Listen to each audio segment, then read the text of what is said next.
What a knockout. Hey everybody, I'm Andy Cohen.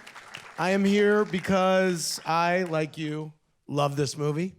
I want to bring out the brilliant director, Dexter Fletcher. Everybody, give it up. Hello, sir. Okay. Please give a warm welcome to the star of the film, Taron Egerton.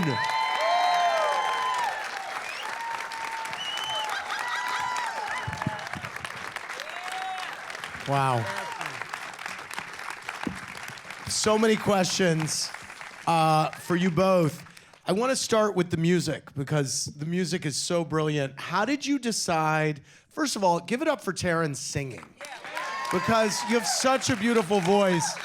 And I want to hear about what a daunting task it must have been to tackle that, and I'm sure Elton was involved, but how did you decide that Taron should sing? You were coming off Bohemian Rhapsody, yep, which you famously finished.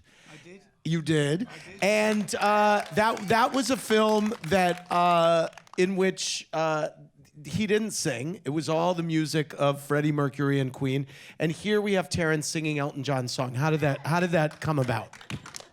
Well, as brilliant as Bohemian Rhapsody is, and fantastic as Rami is, it's a very different film from Rocketman. Rocketman was always set out to be a musical, and that was how it was pitched to me. It's an R-rated musical based around Elton's life, and immediately, if it's a musical, if we go to Broadway and see a show, and the actors are not singing, if there's someone off stage singing or there's someone, it's a pre-record, be like, well, what's this I'm watching? Like, someone else is singing the stuff. So because it's a musical, we were always very adamant that Taron absolutely has to own every note that is sung in the film. He has to own it, and he has to be able to perform it. And so that's why we created a lot of the songs live on set as well, so that Taron not only had, this incredible voice, but he also had access to his emotions during those takes, so he could change it and nuance it from take to take. And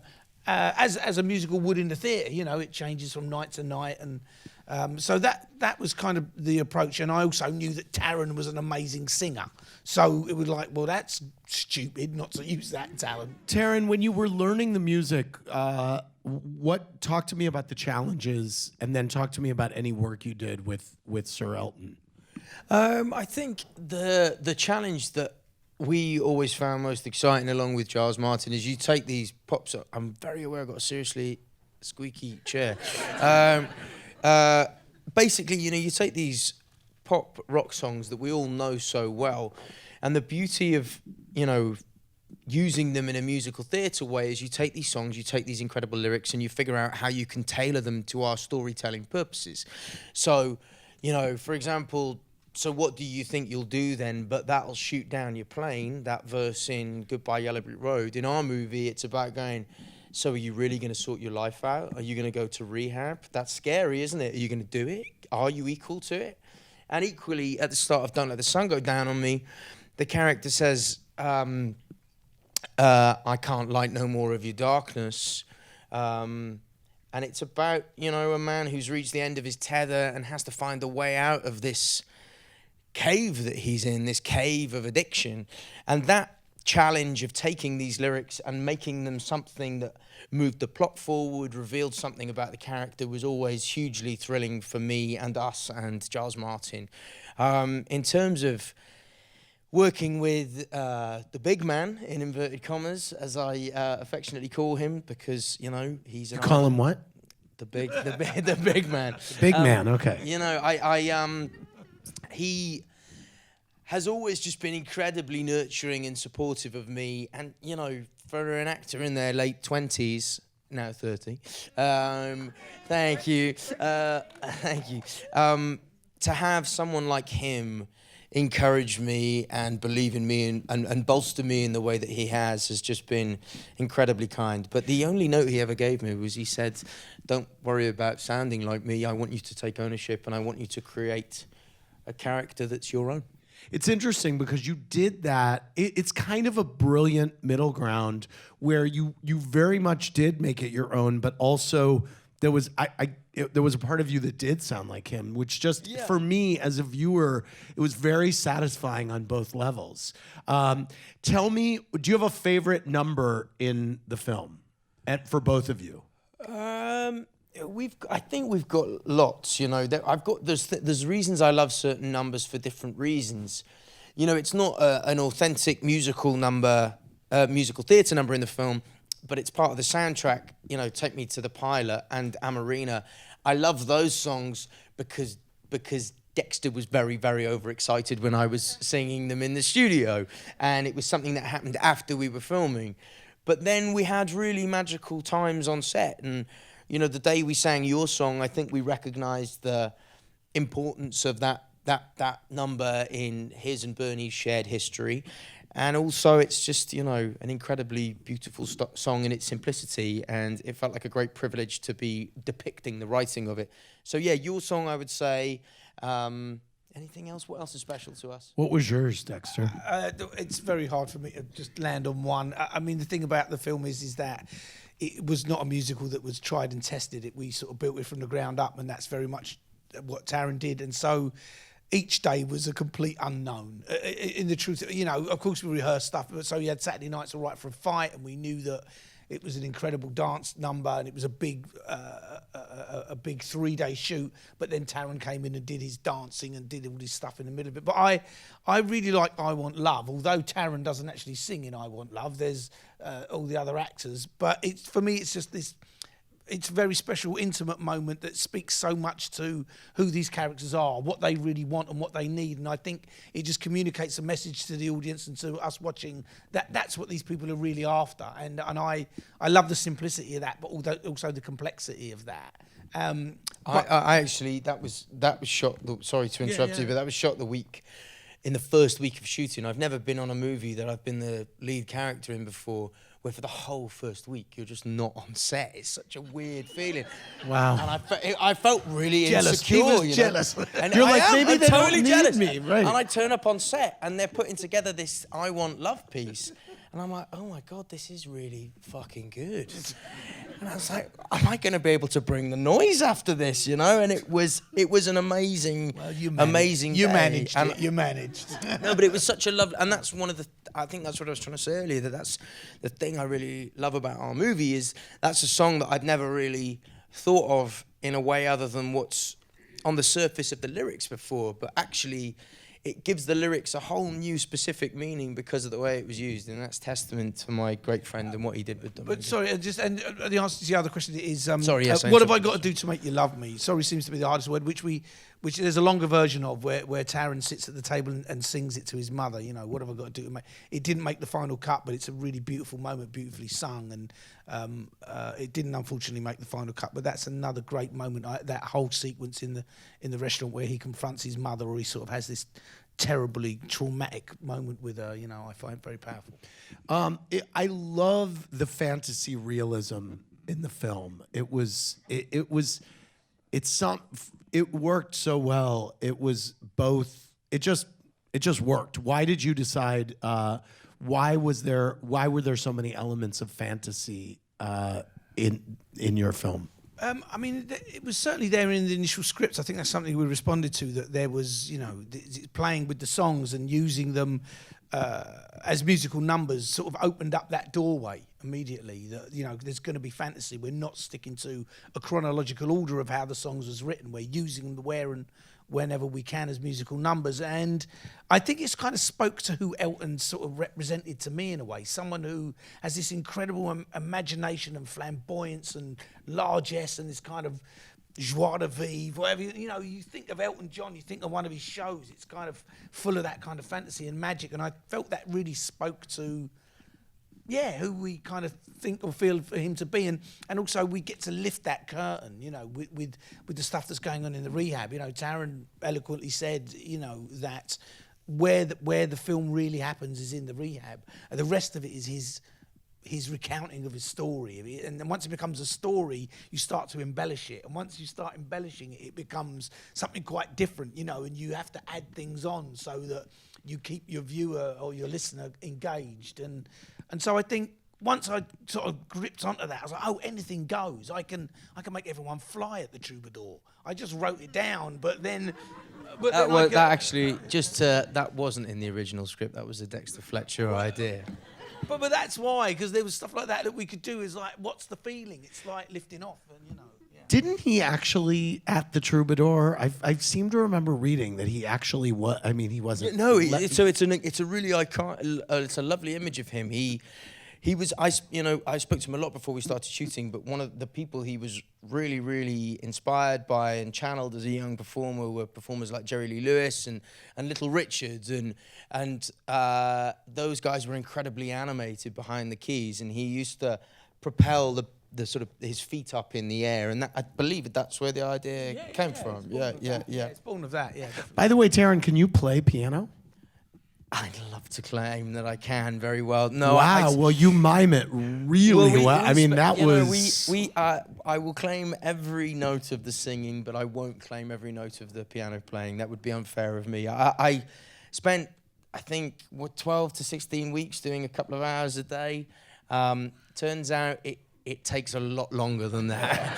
Wow. Who'd have thunk he was juggling other stuff as well. It's not like So your lessons were really about looking like you knew what you were doing. Exactly, about getting familiar with where all the notes are on the piano, getting a sense of rhythm in your hands, and just a feeling for what piano playing feels like, and also through that knowing his style of playing and anyway, yeah. Dexter, how did he get the part? If I'm completely honest, he had the part already. And it was more like, how did I get the gig after? Only in the Elton and Matthew Vaughan, our producer, were working together with Taron on Kingsman 2 already, and I think there was obviously a meeting of hearts, minds, and souls on that particular film, and that discussion obviously started around a piano, I should imagine, on set. And Matthew is an old friend of mine. I was in a movie that he made years ago, and Taron and I had made Eddie the Eagle with him already, and had such a great time, and we was like, we've got to do something else. And so I just got a phone call from Matthew one day and said, look, Taron playing Elton John in an R-rated musical. And I was like, well, that's a brilliant idea. And then he just started talking to me like I was directing it. I mean, he sort of obviously made up his mind, which was great for me, because I knew it was a genius idea that Taron was to play that part. So, but he was before me, in all honesty. Tell me about the first time you met Elton John. So we were on stage for Kingsman 2. There's slight gravel that's in my voice. I wish it was mine. I turned 30 at the weekend. I don't normally sound this husky. But Andy, back to your question. It's sexy. Yeah, we met on the set of Kingsman 2, and it was a church scene where I'm getting married to the Swedish princess, and Elton plays in it. He plays the organ, and I was aware that he was around because I'd heard that he was on set, and a runner, came up to me and said, Sir Elton would like to meet you. And I was like, wow, okay, cool. And this is early 2016, so yeah, 3.5, getting on for 4 years ago. And I went up to the bit at the back of the church. Not spent a lot of time in churches in my life. The bit upstairs at the back, the pulpit, that bit behind the pulpit, and I sat down with him. I walked upstairs and sat down with him, and he said, if I was 5 years younger, it would be me that you were marrying now. I was like, whoa! Went bright red, and that has kind of characterized our relationship moving forward. He's incredibly naughty and fun and witty and likes to make me blush. Yeah, no, I love it. He's in character. He's on brand. In character. Exactly. Yes. Exactly. What are the challenges of playing? I mean, we all have so many images and touch points for Elton John. What are the challenges of playing a role that everybody knows so much about? And I think it's that thing of whenever you're playing him, you're aware that his music and his legacy has touched everyone, and you don't want to you don't want to damage that for anyone, and you're also aware that there's a chance that in decades to come you may be the introduction for some kid to Elton John, and so there's a certain amount of pressure that's born of that, but you just want as many people as possible to feel acutely that thing that they love about him. And I think what Dexter and Elton both very wisely imprinted on me is that you can't really take responsibility for all of that. All you can do is bring your very own personal reaction to bear, and that's why the performance it's a lot of me in there, because there's a lot of me in my love for him. And so I don't know that I'm making a lot of sense, but it's I don't know. Does that make sense? Yeah. Anyway, I'll shut up. Yeah. No, it does. I liked how you all leaned into Elton John's sexuality in a way that wasn't necessarily the case, I think, in Bohemian Rhapsody. But Bohemian Rhapsody also was PG, and this was R. Yeah. Is that why there's a discrepancy there, or why was it important for you to lean into his sexuality here? Well, I mean, I suppose I could say I don't think it is that, actually, and I don't think it's that because there's nothing R-rated about being gay. So I think I think even if you removed the what you would call explicit scene in the movie, which is, I suppose, my love scene with Richard Madden, it doesn't all of a sudden, remove everything about it that feels gay. And also, we as filmmakers, we didn't set about we didn't do a spreadsheet and think, okay, we need to include some gay moments. We just made a story where the lead character isn't attracted to women, he's attracted to men. That doesn't mean for a second that he doesn't fall in love and have that first butterfly moment and all those flutters of excitement that come with youth. We wanted to make a movie that was authentically human, and your sexuality has absolutely nothing to do with that. I would like you to run for office. I mean, you're... How did the songs shape the narrative? I mean, because it's so... I mean, I think that was one of the things that really hit me from the beginning of the movie. I was like, I just sat up. It was just such a gorgeous bed of music throughout. And of course, the music that you had to work with couldn't be better, obviously. Yeah. But it seemed like there was always the perfect song for the perfect moment. How did that all come together? Yeah, I think it's just obviously that somewhere along the line, those lyrics that Bernie's writing and that music that Elton is producing as well somehow responds and relates to what their own experiences are and what they're going through in life. And I just found that things really comfortably slotted into what we were talking about. So like I said about I Want Love, I was like, this is so perfect to what we want to address and look at here. And the same as Saturday Night's All Right for a Fight. If you say, let's look at it being about someone's youth and him breaking free of the chains of his childhood and getting out there and discovering the world, and it just sort of opened up that entire dance number and the funfair, and we get to put all those other musical kind of influences in it, and it was just allowing ourselves to let those lyrics be open to interpretation, and they do. I think that obviously they do reflect what Bernie and Elton were feeling and thinking at the time, and yeah, it was a bit of swapping around here and there, but we didn't change a lot of lyrics. We changed one letter in the lyric, but they just work. You can't talk about this movie without mentioning the costumes, which are brilliant. Were they recreations, any original pieces in there, or what were we looking at, and how did you decide what to include? Well, the whole thing about the film is that we wanted to create something that was outside, really, of Elton. We didn't want to create something that was impressionistic. We wanted to create something that was our love and our take on it. And so Taron was not doing an impression of Elton. He did his feelings about him. He created his Elton. And we did the same with the costumes. I was very clear about the costumes should it's Elton's recollection of it. So he might remember them bigger and more flamboyant and more amazing than they were. And so I said, we've got to up the ante. We've always got to take it, 5 notches bigger, 10 notches bigger. So I made a deal with myself for the first week that I would say to the costume designer, no, that's not good enough yet. It needs, no, bigger. No, which drove him mad because he'd been working away for months already. But it meant that he... And one of the best things that came out of that was the orange, devil angel suit. That came after I suddenly went, no, to something else. And he came back with that. I was like, oh my God, that is amazing. I'm opening the film with that. That's going to be... But the aim always was to make Elton want to have worn it.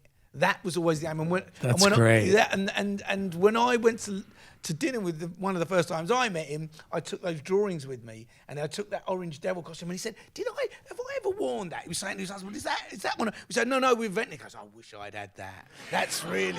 You did. There were some iconic costumes, the Dodgers, Bob Mackie outfit. But even those are slight recreations, and there's always little twists on them, aren't there? Well, we used Swarovski crystals on our Dodgers. Yeah. Wow. Costume, There's also... Who owns that now?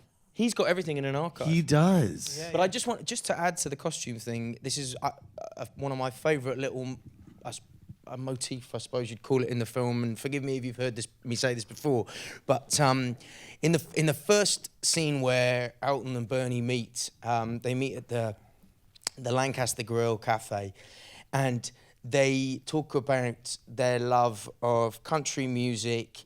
And Bernie says to Elton, oh, cool, Reg Dwight, sounds like a cowboy name. And Elton thinks he's taking the piss out of him, but he's actually telling him that he thinks he's cool. And it's one of the first times Elton feels cool.